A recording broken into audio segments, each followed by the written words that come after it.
G'day everybody, welcome to the Andika Bulletin for Thursday the 22nd of May 2025. Well, lots been going on. I know I haven't been active on the video front for probably a week or so. To be perfectly honest, there's really been not much to talk about, and I don't believe doing a video just to really tell you what the market might have done one day against the other day and not offer any value doesn't offer any value at all. So I'm now refocusing to make sure when I do these videos I've at least got something to talk about that hopefully you can gauge from that and try and use in your own affairs. So the main thing today that I'm going to talk about is our friend Bitcoin. For those of you who don't know, and here we can see this is the chart, and this is Bitcoin in US dollars. That's right, it's 110,551 US dollars a coin.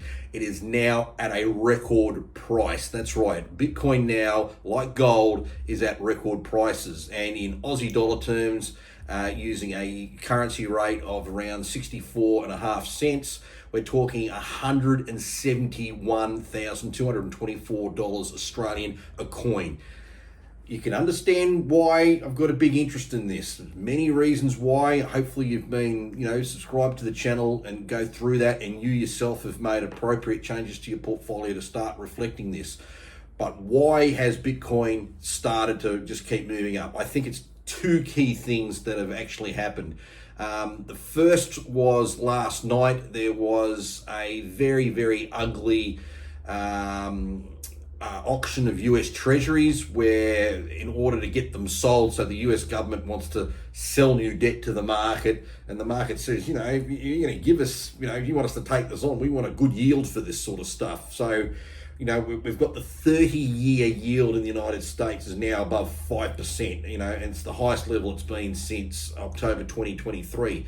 And you got to think about it. If the cost of money in the United States is going up so much, it's really got to start to push down that risk premium, it's got to increase the risk of why you're wanting to hold risky assets, I should say. So it's very much a very fluid issue here.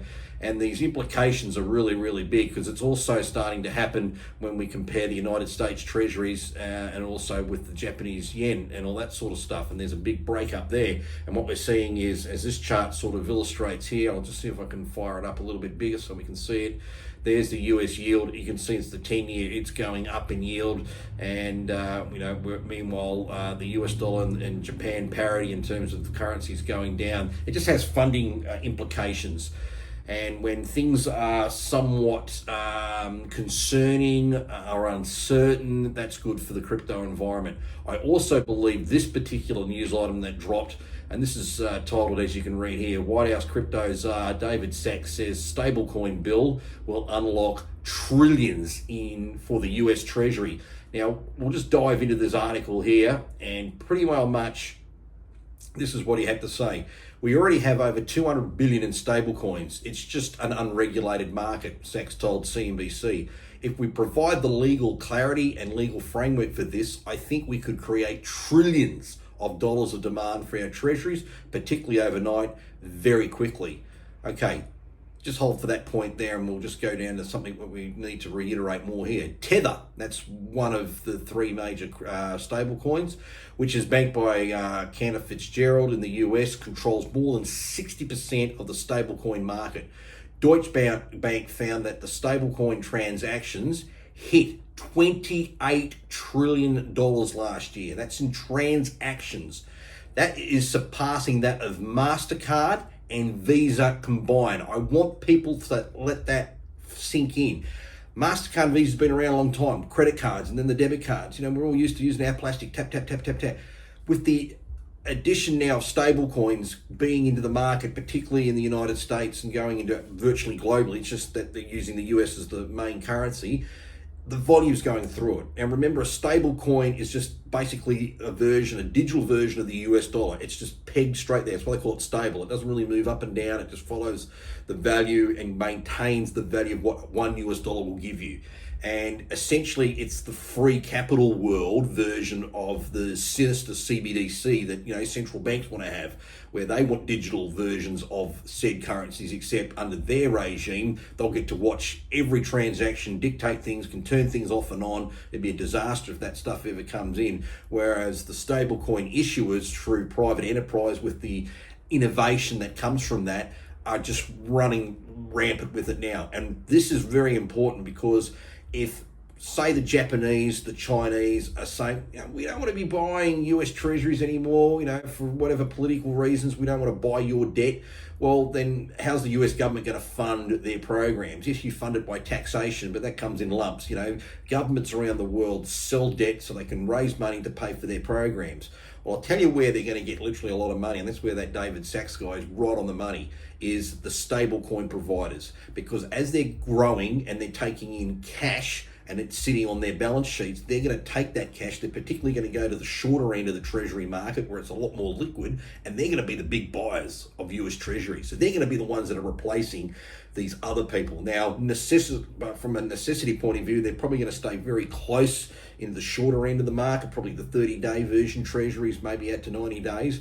But depending on how things are going and using a bond portfolio approach, there's no reason why a small proportion that will grow over time, particularly in the quantum size of it, will go into later dated treasuries of 2, 5, 10, and even out to 30 years. So they will become the natural body that will buy these treasuries for those very reasons. So by one fell swoop, you've replaced the reliance of other countries to fund your deficits, and you've got it through the stablecoin market, and more importantly, for the American point of view, and for stability around the world, it essentially will mean the United States dollar, the US dollar, will remain the major reserve currency on the planet. It won't be what the BRICS managed to put together, and it won't be the Chinese yuan, and it definitely won't be that piece of shit euro. It's going to be that. That's what's going to happen. And hence, what does Bitcoin, for example, predominantly trade in? There it is. Bitcoin right now, 110,600 American dollars. There's gold right now in futures, 3,343 US dollars. That's how it happens, and that's what's going to keep fueling that alone. What I'm trying to get at is these are the catalysts that will keep money flow happening into gold and into Bitcoin. They're the two things I think you need to have. If some of you haven't had a chance, I did a video about a week and a half ago where I simply just said, here's your standard portfolio, follows the ASX accumulation index. That's where you get the ASX returns plus dividends reinvested, you get X return. And then I said, let's compare that to how Bitcoin returned, and that was just 1,100%. And then I said, what if you just took 5% of your portfolio and put it into Bitcoin, and then you kept 95% in your normal share portfolio? What would that do? Well, the data came out and said it would actually virtually nearly double the return on your portfolio for accepting just a small 5% risk of your portfolio going into Bitcoin. So you should find that video and re-watch it. That's just a simple portfolio allocation type of thing that you should just be mindful about. I'm not telling everyone watching this, go out and do it and you'll be fine. You got to understand the risks and all that sort of stuff, but you need to start thinking a bit beyond what you get told by seriously people that all they want to do is put you in a pigeonhole box and say that's for you. And that's not the case. So there's plenty of other ways to, get yourself ahead and do smarter and better things. Anyway, very exciting times. I think everybody who's got an interest of having something in the market should now be seriously considering why they need a position in the major flagship crypto.